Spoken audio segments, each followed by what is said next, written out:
Good morning. आज का topic है व्युत्पन्न मात्रक।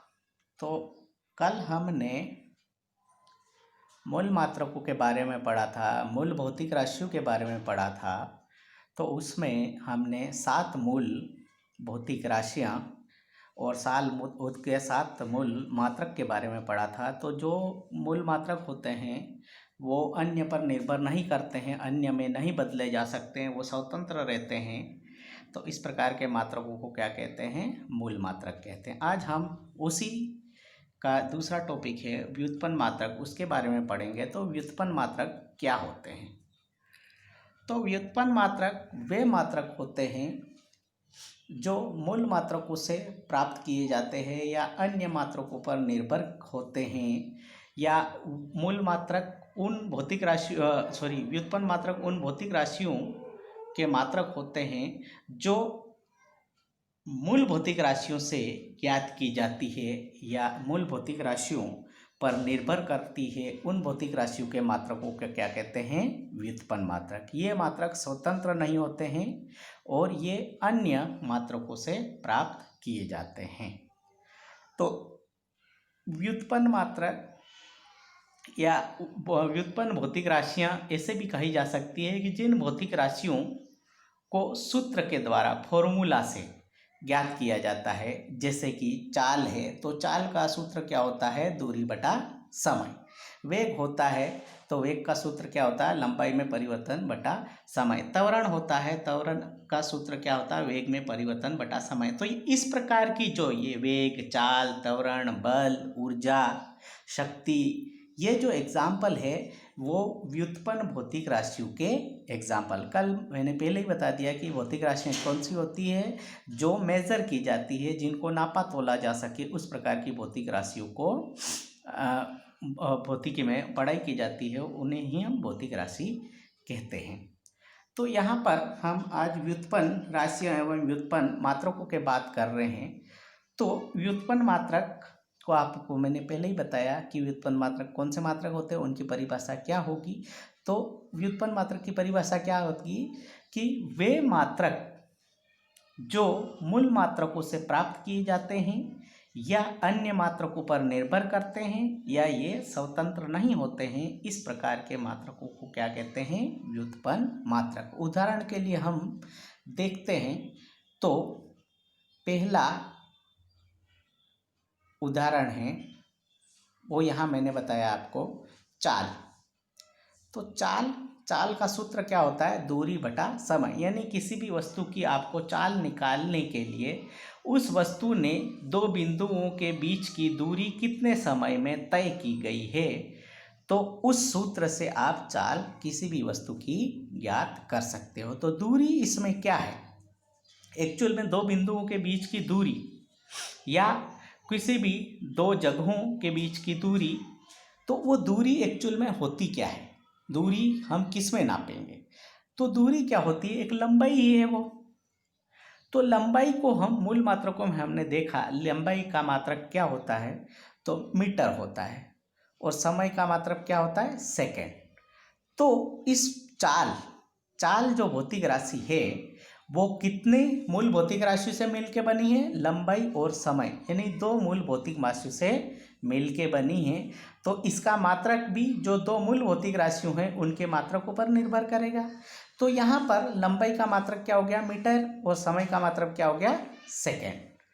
तो इसका चाल का मात्रक क्या हो जाएगा? मीटर प्रति सेकेंड, यानी मीटर बटा सेकेंड। उसको ही हम बटा को यहाँ पर क्या यूज करेंगे? प्रति। मीटर प्रति सेकेंड। सेकेंड क्या है? नीचे आ जाएगा और मीटर ऊपर, यानी मीटर किस में आएगा? अंश में आएगा और सेकेंड हर में आएगा। इसी प्रकार वेग का क्या सूत्र होता है? लंबाई में परिवर्तन बटा समय, यानी किसी भी समय के साथ लंबाई में परिवर्तन होता है तो उसको हम क्या कहते हैं? वेग। तो लंबाई में परिवर्तन का मतलब कोई भी 2 लंबाइयों के माइनस करके आप जो ज्ञात करोगे वो लंबाई ही होगी। तो यहाँ पर लंबाई का मात्रक क्या हो जाएगा? मीटर, और समय का मात्रक आप जानते हो सेकेंड। तो इसका भी मात्रक क्या हो जाएगा? मीटर प्रति सेकेंड। इसी प्रकार तीसरी जो भौतिक राशि हम ले रहे हैं वो आयतन। आयतन क्या होता है? किसी भी वस्तु में कोई भी चीज अन्य उसके अंदर भरे जाने की क्षमता, उसी को आयतन कहते हैं। किसी कमरे में पूरा भूसा भर दो तो वो क्या हो गया? उस भूसे ने पूरा आयतन घेर लिया। ठीक है, तो उस भूसे ने जितनी जगह घेरी है उसी को हम आयतन कहते हैं। तो भूसा जो जगह घेरी है, या किसी सिलेंडर के आकार या किसी चौकोर आकार का कोई डब्बा है, उसमें पानी भर दिया, तो जितना पानी भरा गया वो क्या है? उस डिब्बे के आयतन के बराबर होगा। तो आयतन ज्ञात करने के लिए हमें 3 मूल भौतिक राशियों की आवश्यकता होगी। किसकी होगी? किसी भी वस्तु की लंबाई की, उसकी चौड़ाई की, उसकी ऊंचाई की। ठीक है, लेकिन लंबाई क्या होती है? लंबाई 2 बिंदुओं के बीच की दूरी होती है। चौड़ाई भी क्या होती है? 2 बिंदुओं के बीच की दूरी होती है। ऊंचाई भी क्या होती है? 2 बिंदुओं के बीच की दूरी होती है। तो लंबाई, चौड़ाई, ऊंचाई क्या हो गया? एक्चुअल में लंबाई ही होगी। तो यहाँ पर 3 लंबाइयों का गुणा हो जाएगा, लंबाई इंटू लंबाई इंटू लंबाई। तो एक लंबाई का मात्रक क्या है? मीटर। तो 3 लंबाइयों का मात्रक क्या होगा? Metre into metre into metre, यानी मीटर की घात 3। तो आयतन का मात्रक क्या होगा? मीटर क्यूब, यानी मीटर की घात 3।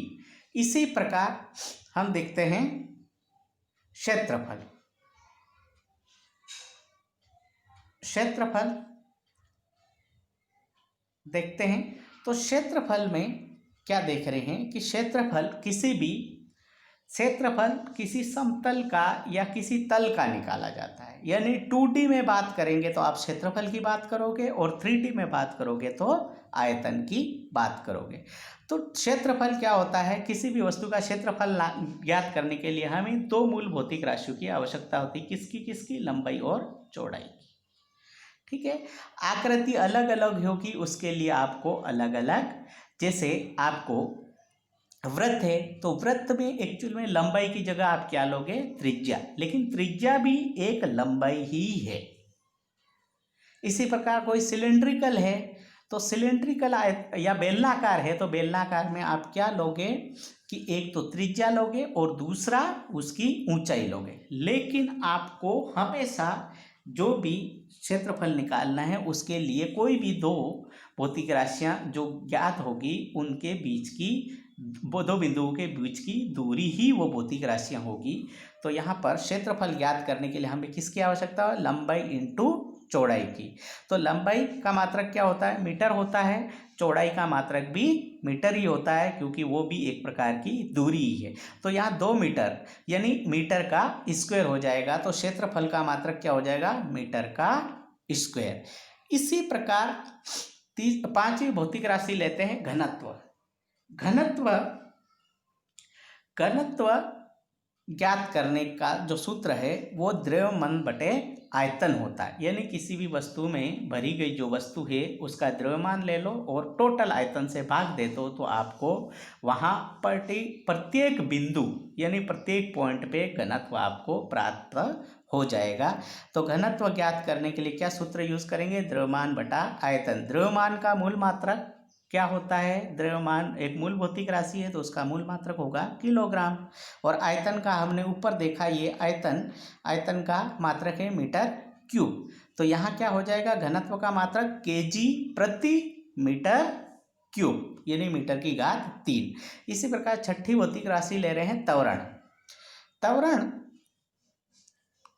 का जो सूत्र होता है या उसकी परिभाषा क्या होती है? वेग में परिवर्तन की दर को त्वरण कहते हैं। यानी एक जगह वेग 40 मीटर प्रति सेकंड है और दूसरी जगह 60 मीटर प्रति सेकंड है, तो वेग में कितना परिवर्तन हुआ? 60 - 40, 20 मीटर कितने समय में हुआ? 10 सेकंड में। तो वो उसकी दर से हम त्वरण ज्ञात कर लेते हैं। तो वेग बराबर क्या होता है? वेग में परिवर्तन की दर या वेग बटा समय। तो वेग का मात्रक क्या होता है? पहले ही हमने देखा कि वेग का मात्रक मीटर प्रति सेकंड होता है और समय का सेकंड होता है। तो बटे में 2 सेकंड आ जाएंगे, ऊपर मीटर 1 रह गया, तो मीटर प्रति सेकंड स्क्वायर इसका मात्रक हो जाएगा किसका? त्वरण का। इसी प्रकार कुछ और भौतिक राशियां हम देखते हैं।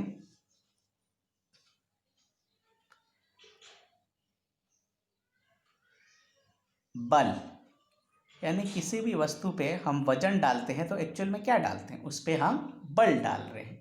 उसको दबा रहे हो आप तो उसको धक्का दे रहे हो, या किसी को धक्का दे रहे हैं तो वो क्या होगा, बल होगा। तो बल का जो सूत्र होता है वो द्रव्यमान गुणा त्वरण, और भी कई सूत्र होते हैं लेकिन उसका मात्रक एक ही होगा। तो बल बराबर द्रव्यमान गुणा त्वरण। तो द्रव्यमान का मात्रक क्या होता है, किलोग्राम, और त्वरण का मात्रक क्या होता है, मीटर प्रति सेकंड का स्क्वायर। आपको इसमें कंफ्यूज नहीं करना है कि कहीं स्क्वायर लग रहा है तो वो आपको पीछे पलट के देखना है आपने कि त्वरण का क्या सूत्र लिखा है, द्रव्यमान का क्या लिखा है, वेग का क्या लिखा है, क्योंकि कई बार बच्चे इसमें कन्फ्यूज़न हो जाते हैं। और एग्ज़ाम में जब बल का मात्रक लिखिए का सूत्र आता है तो क्या करते हो, केजी मीटर प्रति सेकंड लिख के छोड़ देते हैं कई बार, तो उस केस में ये गलत हो जाता है। तो बल बराबर द्रव्यमान गुणा त्वरण, किग्रा इंटू मीटर प्रति सेकंड स्क्वायर। तो ये इसका मात्रक क्या हो जाएगा, बल का केजी मीटर प्रति सेकंड स्क्वायर इसका मात्रक हो जाएगा। इसी प्रकार कार्य, कार्य क्या है कि आपकी क्या क्षमता है, आप कितना काम करते हो, आपकी क्षमता, यानी आप जितना बल लगा रहे हो, कितनी दूरी पे लगा रहे हो, या वस्तु उस बल लगाने की वजह से कितनी दूरी तय करी, तो वो आपका कार्य कहा जाएगा। तो कार्य बराबर क्या होता है, बल गुणा दूरी। दूरी क्या है, लंबाई है, बल का मात्रक हमने जस्ट ऊपर देखा ही है। बल का क्या मात्रक होता है, किलोग्राम मीटर प्रति सेकंड का स्क्वायर, और दूरी का मात्रक क्या होता है, मीटर। तो इसका गुणा कर दिया तो ऊपर 2 मीटर हो गए, तो केजी मीटर स्क्वायर प्रति सेकंड स्क्वायर हो गया। इसी प्रकार 9वां हमने जो लिया है वो लिया है संवेग, मोमेंटम, यानी किसी भी वस्तु का क्या मोमेंटम होगा, तो मोमेंटम किससे निकलेगा, उस वस्तु के द्रव्यमान में वेग का गुणा कर दिया जाए तो किसी भी वस्तु का मोमेंटम संवेग प्राप्त हो जाता है। तो द्रव्यमान का मात्रक क्या है, किलोग्राम, और वेग का मात्रक क्या होता है, मीटर प्रति सेकंड। तो संवेग का मात्रक क्या हो जाएगा, केजी मीटर प्रति सेकंड। इसी प्रकार शक्ति, यानी समय में परिवर्तन, किसी भी कार्य आप करते हो तो कितने समय में जो कार्य किया वो आपका शक्ति को प्रदर्शित करता है। तो शक्ति बराबर कार्य बटा समय, ठीक है। तो कार्य का हमने यहाँ ऊपर निकाला था 8 नंबर पे, तो उसका मात्रक क्या होता है, केजी मीटर स्क्वायर प्रति सेकंड स्क्वायर, और बटे में समय और आ गया तो समय का मात्रक क्या होता है, सेकंड। तो शक्ति का मात्रक क्या हो जाएगा, केजी मीटर स्क्वायर प्रति सेकंड की घात 3 क्यूब। यहाँ पर ये ध्यान रखना है, 3 आपको लिखना है। तो शक्ति का मात्रक क्या हो जाएगा, केजी मीटर स्क्वायर प्रति सेकंड की घात क्यूब। इसी प्रकार दाब, हम यहाँ पर दाब की बात करेंगे, प्रेशर, यानी किसी एकांक क्षेत्रफल पर लगने वाले बल को हम क्या कहते हैं, दाब। तो यहाँ पर दाब का सूत्र क्या होता है, दाब बराबर बल बटा क्षेत्रफल। तो बल बटा क्षेत्रफल, तो बल का मात्रक क्या होता है, किलोग्राम मीटर प्रति सेकंड का स्क्वायर, और क्षेत्रफल क्या क्या होता है, मीटर का स्क्वायर। तो यहाँ पर दाब का मात्रक क्या हो जाएगा, केजी मीटर प्रति सेकंड स्क्वायर,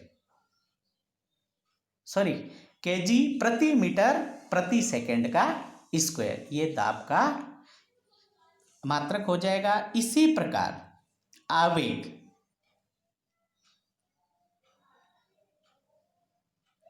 आवेग का सूत्र होता है बल गुणा समय, यानी किसी भी वस्तु, कोई वस्तु आ रही है और उस पर आपने तुरंत उस पर कोई बल लगाते हुए कितने समय में वो बल एक दूसरे के संपर्क में आए और तुरंत वस्तु वापस लौट गई, या उसने दूसरा कोई पाथ पकड़ लिया, दूसरा पथ पकड़ लिया, तो उस केस में आवेग को हम परिभाषित करते हैं, तो आवेग बराबर बल गुणा समय होता है।